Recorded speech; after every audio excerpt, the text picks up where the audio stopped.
قرار برم ناخونامو ترمیم کنم. کرممو زدم و بعد یادم افتاد که شروع کنم دیگه بزنم.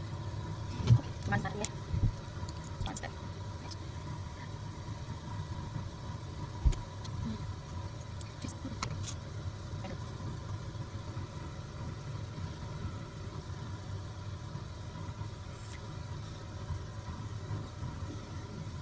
برم فیدش کنم.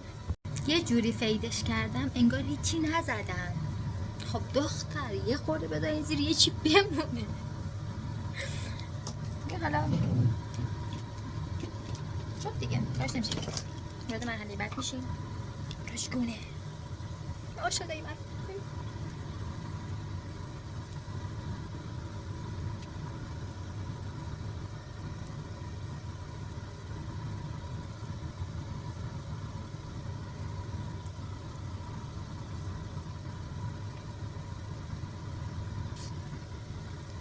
دیگه دیگه اینا برداریم. یه فوت اینو جمع می‌کنیم. تیرین تیرین ولی باز می‌کنیم. نمی‌گفت یه فوت یا مچش. تا باز هم تیرین تیرین. هم خواهی من بکنم. برو خورد. بچه من این همه براشتیم. همه مونده براشتیم. این همه دیگه می‌بردیم. یه خورده مونده براشتیم. اینجا هم زیاد بردیم. ولی که اینجا رو بزنم. خوریم دانم دستم. بعد با این طبعه که این گوش کردن اینجوری می‌کنم. اینجوری کردن. اینجوری کشت. چرا مثلا می‌زنم؟ مثلا بعد می‌زنم شده. یعنی مثلا جمع میشه. مثلا از این من حالا بلند جمع می‌کنم.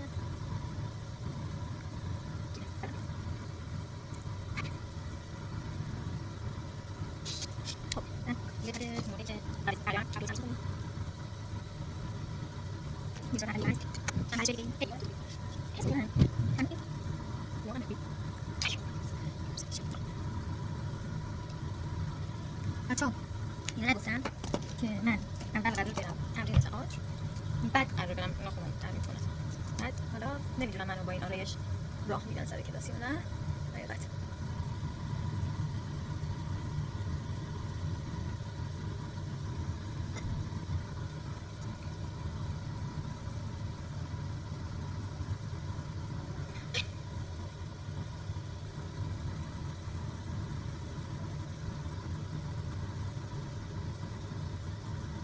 من هیچ وقت یاد نگرفتم با مثل همیلتون واقعیت حقیقت تلخه که باید باهاش کنار بیام.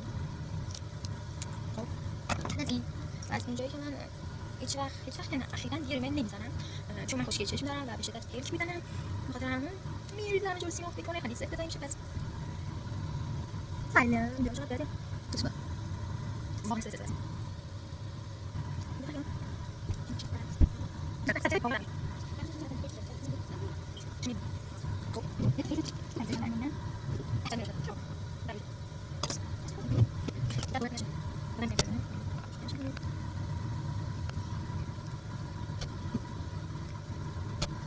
از طرز روش زدن این کره خوشم میاد. تکنیکش حالا دوستم یه چیزایی میتونم بزنم. یه کوچولو داخلی رو بزنم.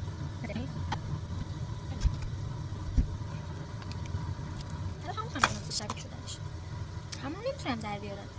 ولی تلاش میتونم. تلاش خیلی مهمه بچه‌ها. یه خورده دیگه میزنیم. هر وقت می‌سکنیم شبیهش نشه کجا می‌کنیم؟